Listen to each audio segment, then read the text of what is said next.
D'être ensemble dans la présence du Seigneur, le Seigneur Jésus qui nous honore, comme il l'a dit, là où 2 ou 3 sont assemblés en son nom. Il est là pour nous bénir, il est là pour nous faire du bien, il est là pour se révéler à notre cœur. Hier, j'étais avec un ami pasteur qui était à Salon de Provence, alors que moi j'étais sur Marignane. Et quand je lui ai dit que ce matin je serais à Istres, il m'a dit, eh bien, tu salueras bien le pasteur Joël et l'église. Vous ne savez pas encore qui c'est, bien sûr. C'est ça le piège, hein. Et c'est monsieur et madame Sujol de Salon de Provence.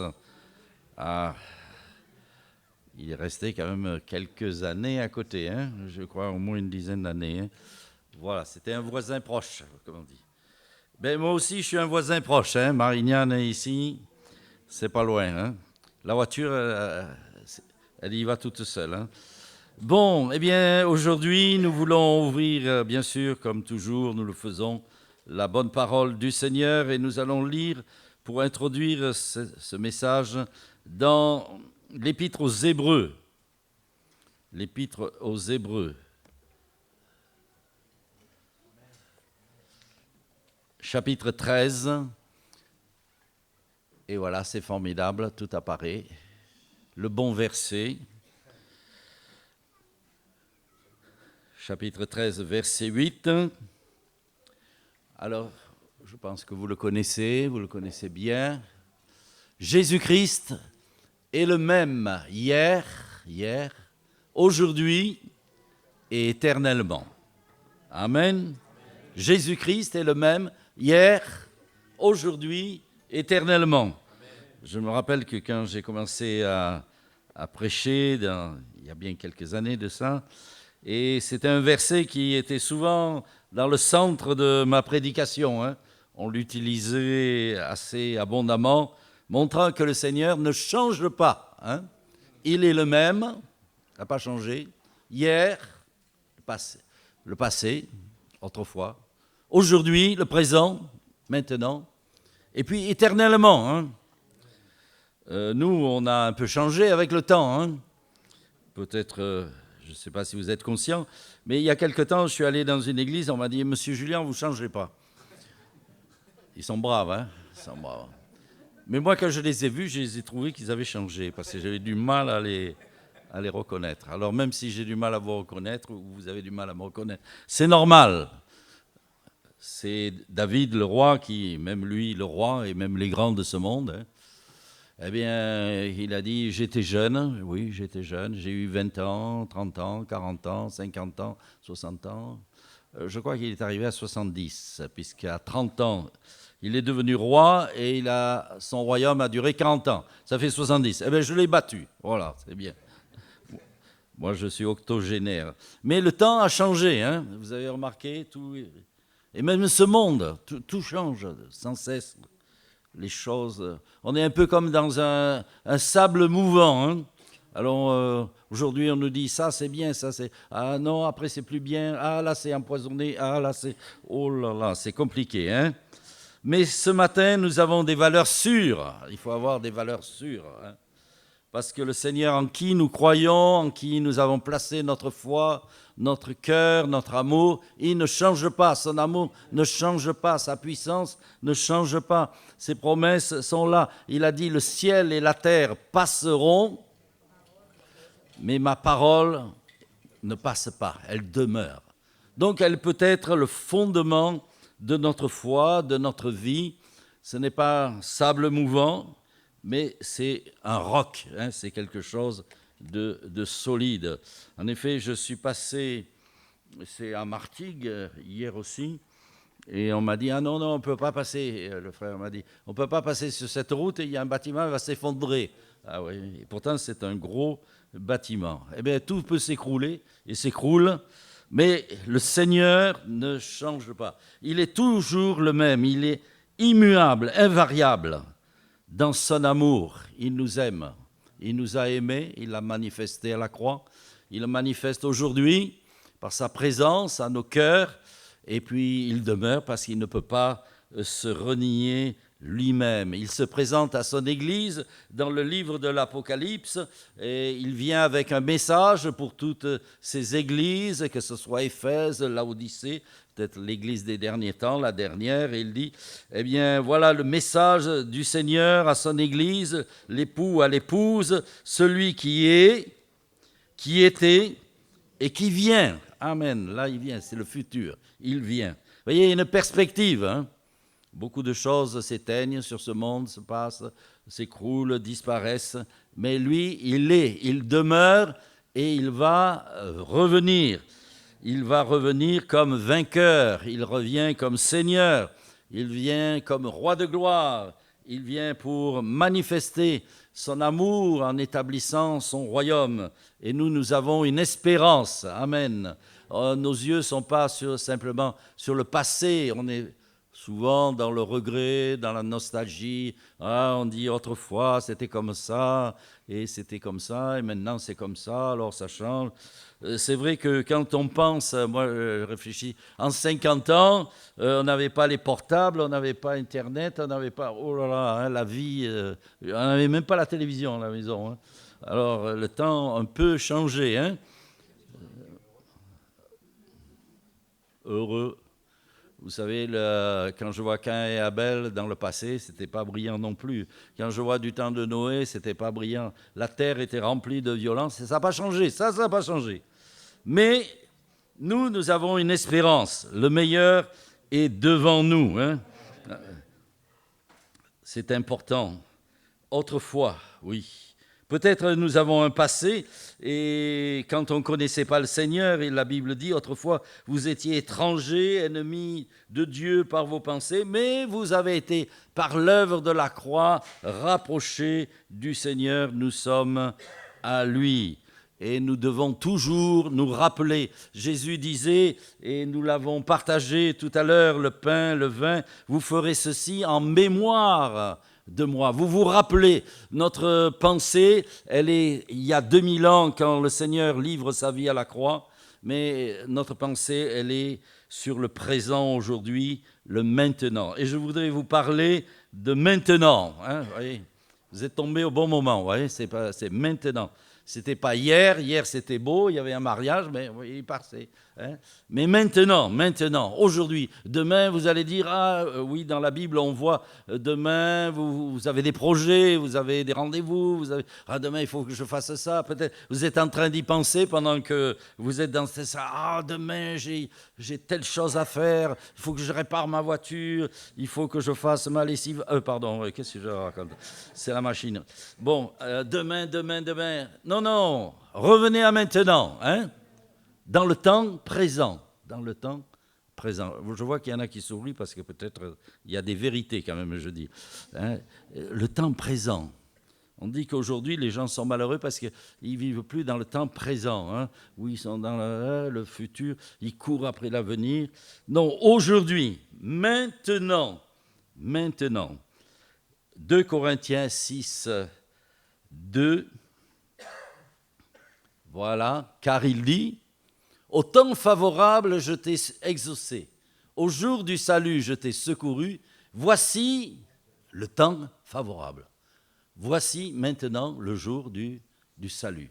Il y a rien de plus merveilleux, le jour du salut. Je pense que la plupart de ceux qui sont au milieu de nous ont l'assurance de leur salut, le salut de leur âme. Qu'est-ce que c'est le salut de notre âme? C'est l'assurance, une assurance du pardon de nos péchés. Parce que nous sommes de ceux qui croyons au Seigneur Jésus, livrant sa vie, nous le répétons, nous l'avons mis en mémoire tout à l'heure, qu'il a mis sa vie à la croix pour chacun d'entre nous. Il a fait l'acte le plus grand, le plus merveilleux, le plus extraordinaire. Le bon berger donne sa vie pour ses brebis. Est-ce que vous êtes une brebis du Seigneur, hein? Ah oui. Nous sommes des brebis du Seigneur. Nous avons cru. Autrefois, dans la religion, on n'avait pas d'assurance, soyons honnêtes. On disait, vous serez sauvés, oui, mais d'abord, il faut passer un petit peu par le purgatoire, et puis après, voyez, vous rentrerez. Enfin, on verra si Si on donne des sous, on fait des messes. Enfin, ça dépendait de ceux qui étaient encore sur la terre. Oh là, c'est compliqué. Non. Vous savez, la Bible, elle est simple. Le Seigneur est simple. Sa parole, ou on est sauvé, ou on est perdu. Hein. Il n'y a pas de troisième voie, non, il n'y a pas de voie au milieu. Ou ce matin, nous avons reçu le Seigneur comme notre sauveur personnel et nous sommes pardonnés par sa grâce et son amour, ou alors nous sommes encore en dehors, hein, nous sommes en dehors de ce salut. Mais la Bible dit, il faut le laisser éclairer, s'il vous plaît, aujourd'hui, hein, maintenant, le temps favorable, c'est le jour du salut. Donc, où nous sommes rentrés dans ce salut, aujourd'hui peut devenir le jour du salut. Et le jour du salut, c'est le jour où nous acceptons le Seigneur Jésus dans notre cœur. Et c'est là que la Bible dit, c'est le miracle, c'est un miracle spirituel, intérieur. Nous passons des ténèbres à la lumière, du royaume de Satan au royaume de Dieu. Nous passons de la vie, de la mort à la vie. Parce que nous étions morts, vivants, mais morts dans nos péchés, dans nos offenses, dans notre manière de vivre. Nous étions sur le chemin large et spacieux qui mène à la perdition. Mais un jour, il y a eu un stop, hein, et je dirais une conversion, c'est un demi-tour, et pour marcher maintenant avec le Seigneur. Donc nous avons reçu le salut, la joie du salut. Nous sommes passés par la porte. Jésus a dit, je suis la porte. Si quelqu'un entre par moi, maintenant, il sera sauvé. Hein. Il sera sauvé. Et il est sauvé. Paul le disait à Timothée, saisis la vie éternelle. Il faut maintenant, hein, il faut la saisir. L'empoigner, le mot c'est empoigner.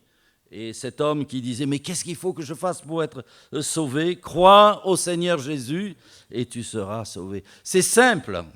Parfois c'est tellement simple. Hein. Mais l'évangile est simple.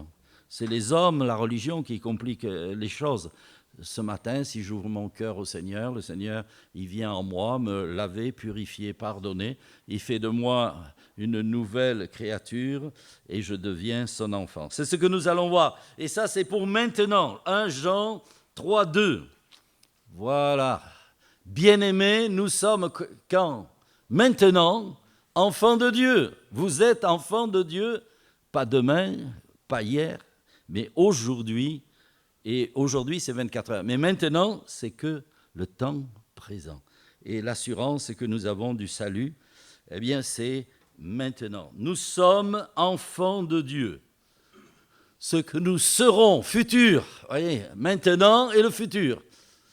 Ce que nous serons n'a pas été encore réalisé, manifesté, mais nous savons que lorsque cela sera révélé et manifesté, nous serons semblables à lui. Ça, c'est le plan du Seigneur, voyez. Il nous prend dans notre misère, il fait de nous ses enfants, et il nous transforme à son image. Comment vous voulez être? Vous voulez être comme des chrétiens? Chrétiens, ça signifie petit Christ. Et on les a appelés chrétiens. Aujourd'hui, tout le monde s'appelle chrétien, mais ça ne veut rien dire, ça. C'est des gens qui étaient plutôt opposés à eux, et même par moquerie, on a dit c'est des chrétiens. Ils sont comme le Christ. Soyons comme le Christ. Le but, c'est que nous devenions semblables à Jésus, que nous soyons des petits Christ. Et cette œuvre, elle se fait progressivement. Il y a des gens, ils pensent que ça c'est fini. Non, non. Nous ne sommes pas encore dans dans la réalisation. Vous savez, c'est comme un chantier, on pose les fondations, mais après on construit et on bâtit et on termine et on inaugure. Il y aura le temps. Aujourd'hui, le Seigneur fait de nous ses enfants et ces enfants vont grandir, ils vont se développer, ils vont se transformer et ils vont devenir comme le plan, le but, c'est que nous devenions semblables au Seigneur. Tel il est, tel nous serons, parce que nous le verrons. Dites-moi, peut-être quelqu'un ne connaît rien de l'Évangile, il va dire, mais ils ne sont pas bien ici. Hein. C'est bizarre, hein, tout ce qu'ils racontent. Non, non, c'est la vérité. Hein. C'est la réalité, c'est la Bible, c'est écrit. Ce n'est pas nous qui avons inventé, cru. Non, c'est ce que la parole de Dieu nous dit, parce que nous sommes enfants de Dieu et le Saint-Esprit de Dieu. Parce qu'on a parlé du Père, du Fils et du Saint-Esprit, invisible, mais réel, agissant dans le monde. Aujourd'hui, Jésus l'a envoyé sur ses disciples pour aller porter la bonne nouvelle et remplir de son esprit. Eh bien, le Saint-Esprit rend témoignage à nos cœurs, à ton cœur, que tu appartiens au Seigneur. Tu as une assurance, tu as une confiance. Tu ne vis plus dans cette peur, cette angoisse de la mort, de l'éternité. Personnellement, quand j'étais jeune, j'avais cette angoisse de la mort, de l'au-delà. Je me disais, mais où tu vas aller, qu'est-ce que tu vas faire? Et pourvu que ceci, pourvu qu'il ne ferme pas trop le couvercle, que je puisse respirer encore. Enfin, vous savez, on fantasme un peu, on est dans toutes sortes de trucs. Bon, peut-être moi je suis un peu spécial, mais je pense qu'il n'y a pas que moi. Alors j'ai dit, mais qu'est-ce que tu vas devenir? Mais où tu vas disparaître? Qu'est-ce qu'on va faire? Mais c'est une angoisse, ça. L'angoisse de la mort. La peur de la mort, la peur de l'au-delà, la peur de l'incertitude, la peur de... Mais quand le Seigneur vient dans notre cœur, son esprit, eh bien, témoigne à notre cœur que nous sommes enfants de Dieu, que nous sommes passés de la mort à la vie, maintenant spirituelle, et nous avons une assurance que quand on quittera cette terre, le Seigneur nous attend. Amen. Il va venir nous chercher peut-être.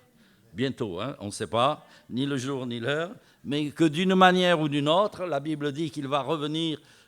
Thessaloniciens, les morts en Christ ressusciteront et nous les vivants, nous irons transformer à la rencontre du Seigneur. Le Saint-Esprit rend témoignage à notre cœur que nous sommes enfants de Dieu. Ce n'est pas un pasteur, un homme de Dieu qui a dit « Ah, je te fais enfant de Dieu » ou « Tu es enfant de Dieu ». Non, non.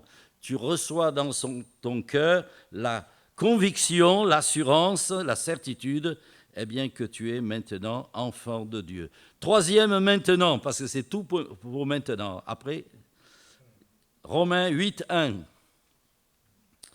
Il y a donc, Romains, c'est l'épître aux Romains, bien sûr, qu'il y a donc maintenant aucune condamnation pour ceux qui sont en Jésus-Christ. Donc les enfants de Dieu, ils sont en Christ. Leur vie maintenant, la sphère, c'est en Christ. On vit toujours dans le monde, mais on n'appartient plus au monde. On est en Christ, on demeure en lui. C'est en lui que nous avons la paix, l'assurance, la certitude, son amour et la vie. Et la Bible dit, il n'y a plus de condamnation. Le mot condamnation, eh bien, c'est katakrima, qui veut dire punition. Le mot, c'est pas qu'il n'y aura pas de jugement, puisque chacun de nous, nous comparaîtrons devant le Seigneur, nous devrons rendre des comptes, mais ce n'est pas une condamnation, c'est un jugement pour recevoir les récompenses et la fidélité. Enfin, ce n'est pas le moment, le pasteur en temps voulu vous fera l'étude, hein, mais il n'y a pas de souci. Mais c'est dans le sens de condamnation, la colère de Dieu reposait sur nous parce que nous vivions dans le péché c'est la mort, le jugement est là, mais il n'y a plus de condamnation. Le châtiment, dit la Bible, qui nous donne la paix, justement, il est tombé sur lui. Nous attendons du ciel son Fils qui nous délivre de la colère qui vient, parce qu'il y aura un juste jugement contre tous ceux qui font le mal, qui vivent, n'est-ce pas, dans les choses ténébreuses et mauvaises de ce monde. Donc la colère de Dieu, il y aura un jugement pour le monde. Il y a eu du temps de Noé, il y a eu tout le Sodome et Gomorrhe, etc. Mais la Bible dit, pour ceux qui sont en Christ maintenant, ils sont à l'abri, hein, ils sont dans la bergerie, ils ne craignent plus rien. Ils sont en Christ et nous devons demeurer en lui. Nous ne devons pas être comme la chèvre de M. Seguin qui est partie, n'est-ce pas? Elle n'était plus à l'abri. Hein?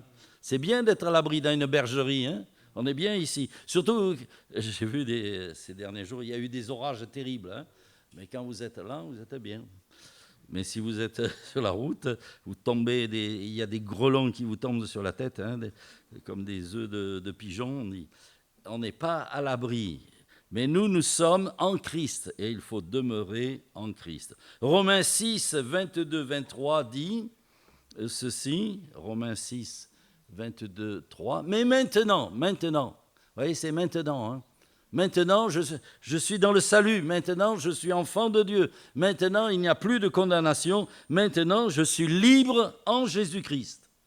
Voilà, maintenant, étant libre, affranchi du péché, plus ce joug-là, je suis devenu esclave de Dieu. vous avez pour fruit la sainteté, pour fin la vie éternelle. Donc vous êtes affranchis du péché, vous êtes libre. Alors libre, souvent, c'est mal compris parce que on pense qu'on dit bon, ben on est libre, on fait ce qu'on veut, quoi. C'est pas ça. La liberté, c'est justement autrefois nous étions sous la domination de la loi, du péché, donc de la mort, comme conséquence. Toutes les œuvres mauvaises, on était dans le mal et obligé, on était dominé. Justement, le Seigneur, il a brisé cette domination et maintenant nous nous sommes donnés à Jésus.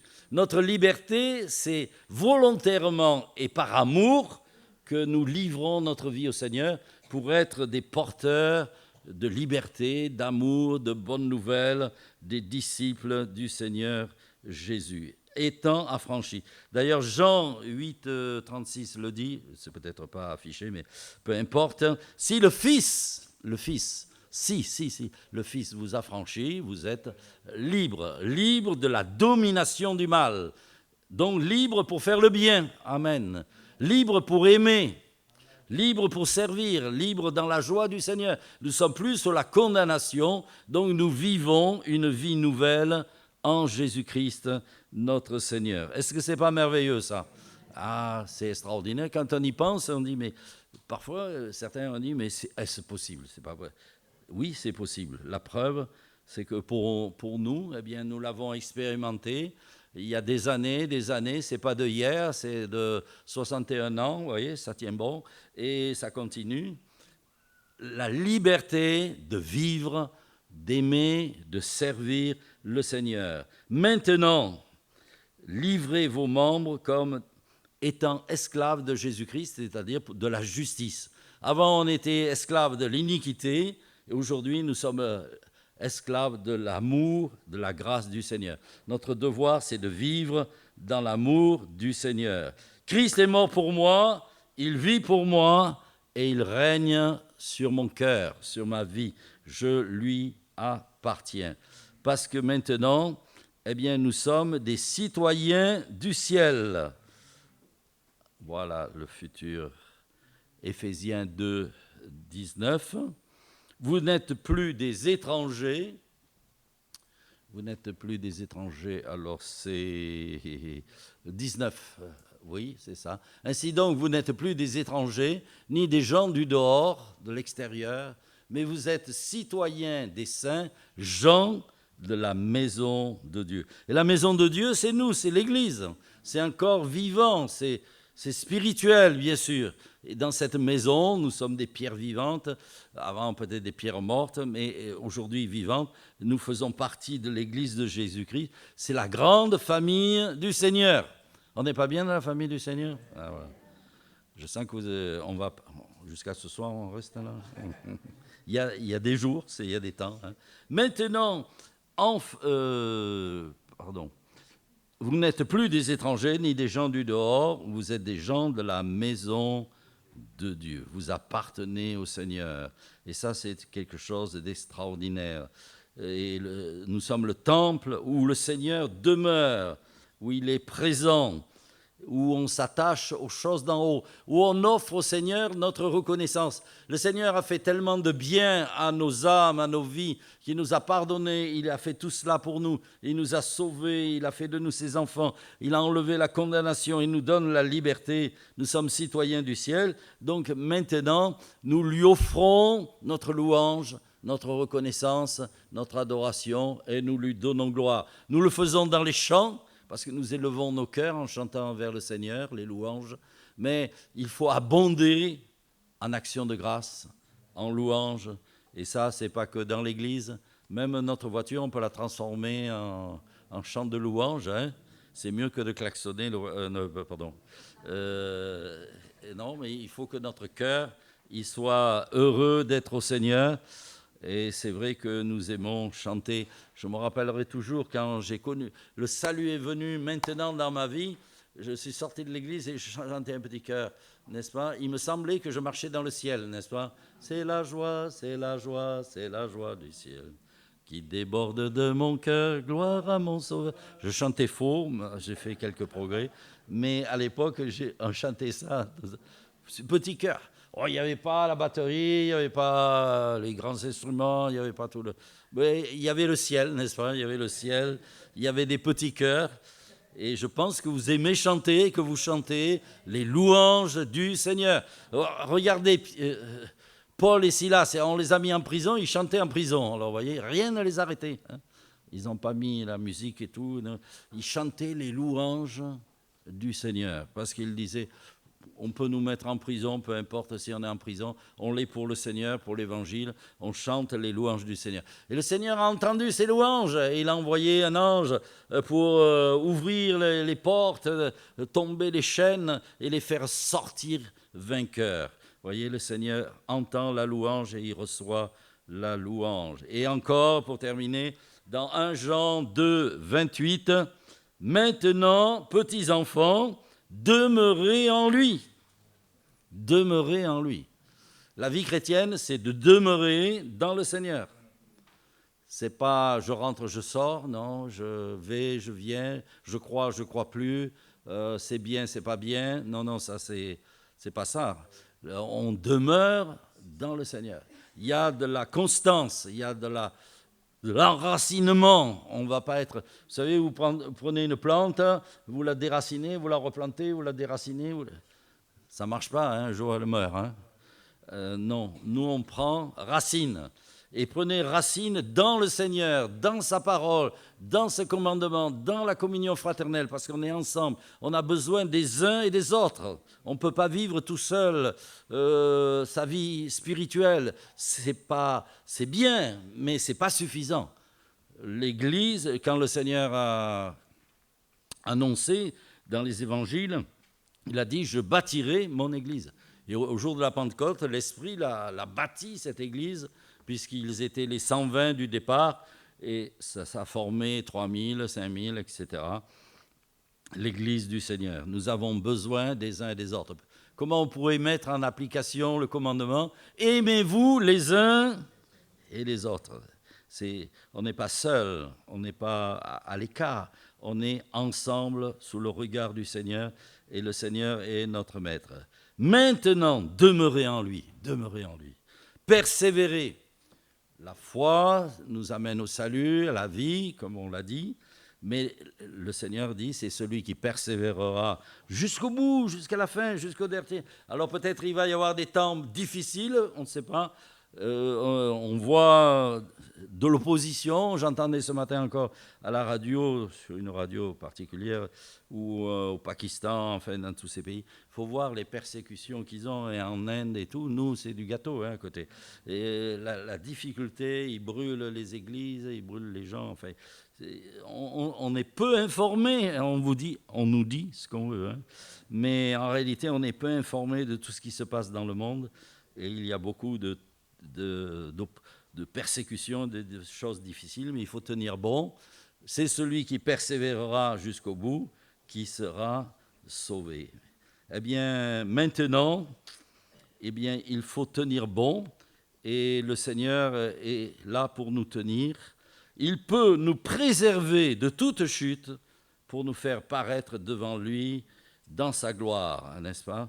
Ça, c'est la délivrance finale et future. Le roi des rois va apparaître. Ce sera une délivrance complète, totale et définitive, car nous, la Bible dit, nous serons pour toujours, alors ce ne sera plus maintenant, mais ce sera toujours avec le Seigneur, que son nom soit béni.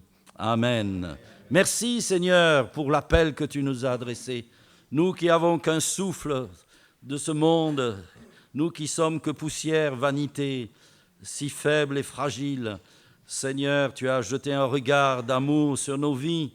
Merci parce que tu nous as appelés à être tes enfants, ton peuple, ton Église, que tu rassembles, que tu façonnes, que tu transformes à ton image. Tu mets une espérance, tu mets dans notre cœur des certitudes qu'un jour nos yeux te verront et nous serons semblables à toi. Merci d'inviter d'autres amis, Seigneur. Si tu tardes encore, c'est que dans ton amour, tu veux que le plus grand nombre soit sauvé. Alors agis, continue d'agir dans cette ville d'Istres. Étends ta grâce et ton esprit, Seigneur, pour attirer de nouvelles personnes à toi, parce que ce matin encore, tu nous attires à toi.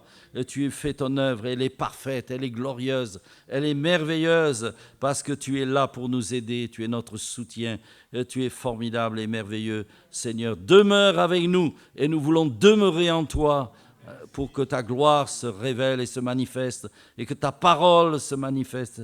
Merci Seigneur, au nom de Jésus. Amen.